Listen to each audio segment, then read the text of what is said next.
All right, welcome back. I'm here with Kaden Niemoff, and we are going to be breaking down a couple of pro mixed doubles points. Let's jump right in.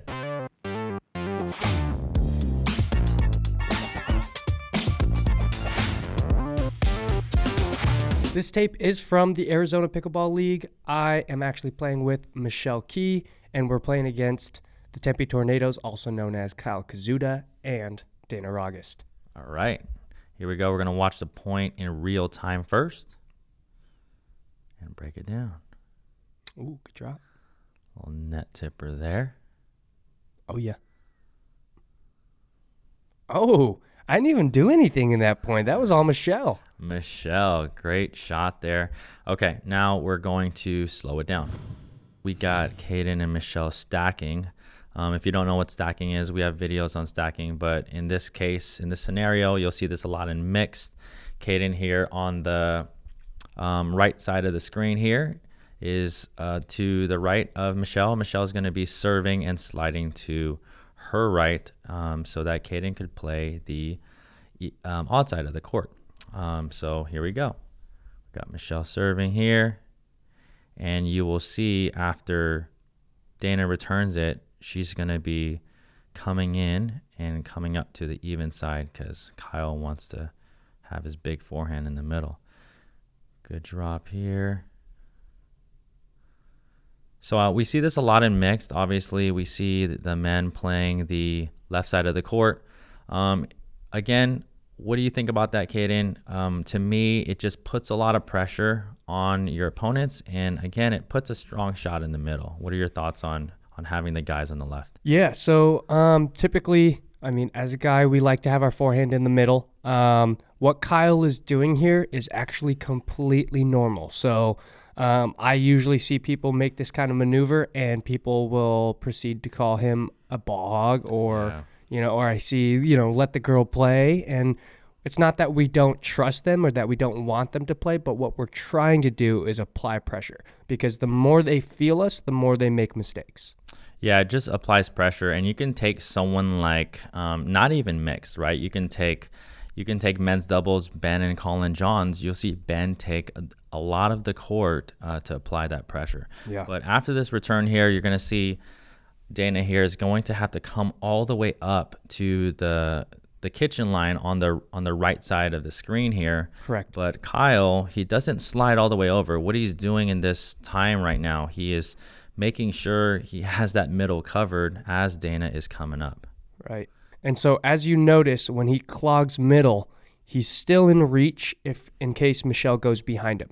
But what he's also doing is cutting off the angle of Michelle's drop, which typically is going to go to the girl one, and especially if they're stacking, definitely going to the girl. Yeah, and from this position too, if Michelle were to drive it here down the line, it's a riskier shot, right? Because it's a higher part of the net. And I think in this situation, Kyle is in a way kind of baiting that, kind of wants her to do that. Yeah. So we see here Michelle with the good drop here.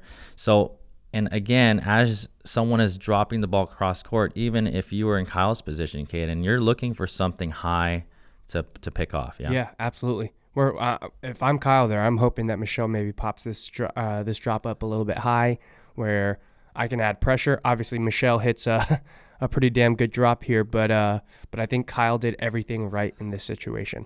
Yeah, so it tips the net here, and then let's see the rest of this point play out. So Kyle's already over. He's going to take it, and you'll see him dink it and slide back over. And one thing I actually would love to point out really quickly is as Kyle is in front of her, Dana does a great job of giving him space. All right. I cannot tell you how often I see women have their men come over and all they do is just stand there upset that he's taken their ball. So Dana does a very good job of understanding that Kyle is kind of in a takeover mode, trying to apply pressure. And what does she do? She backs up a little bit to give him a little bit of extra space so he doesn't feel crowded. Yeah, and again, this is not a men's versus women's thing. You're going to see this happens in women's doubles and men's as well. So Kyle decides to dink this ball cross court, and I think it's a good play. But you know what? What do you think about this, Kaden? In this position, you're this far over, you're dinking it cross court. if he lifts the ball up at all, there's a lot of court open. I would like to see him dink more middle or down the line with this. What would you say? Yeah, I would actually say middle here. The only reason why I wouldn't say up the line is just because he's playing against me. I do like to kind of wait for the Ernie. So in this case, if you notice, as he's hitting his ball, my weight is actually kind of headed towards that Ernie. Yep. And as soon as he goes cross court, then I have to shift my weight back over. Yep. But a dink middle would have probably been the best play. But I will say going to Michelle did give him enough time to kind of fully reset. Yeah. So if he went middle, yeah, I probably would have been a little bit offensive. Yeah. So he goes cross court with this, but again, you're sitting on the Ernie there. Possible Ernie on the right side of the screen, and he keeps this ball down, so there's no problem there. Yep. Okay, so let's see what Michelle does with this next one. Good cross-court dink back. Okay, good. And I just want to mention footwork here. We see a lot of things happen at the pro level and fast motion in real time. You can see Dana right here, just a little shuffle step. Again, when you are adjusting your feet, the reason you're moving is to try to get more in front of that ball and have a good solid contact out in front.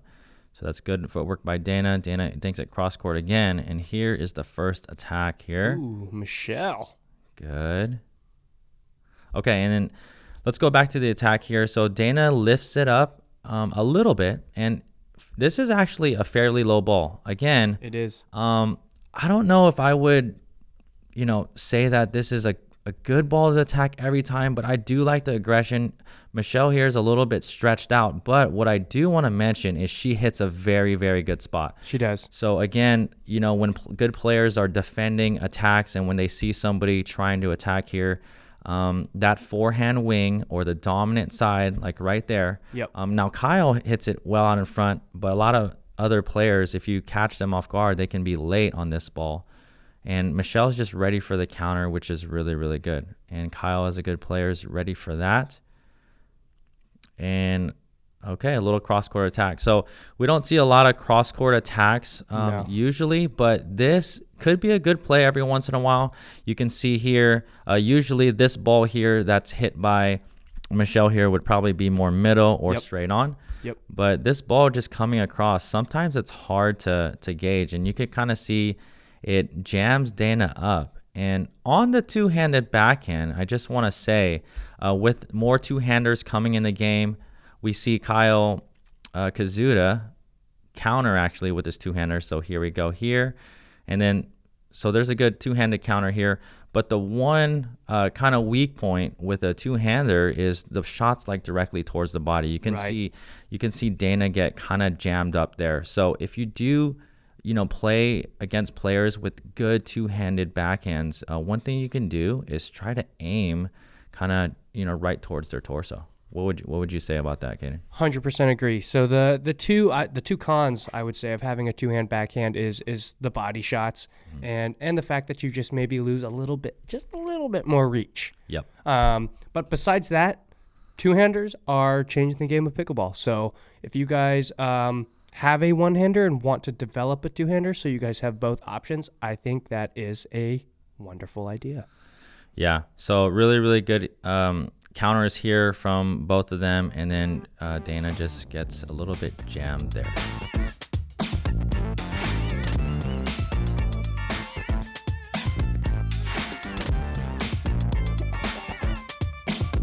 Again, thanks so much for watching this video. Hopefully you learned a lot. You can always email us at brionespickleball@gmail.com, and we'll see you in the next video.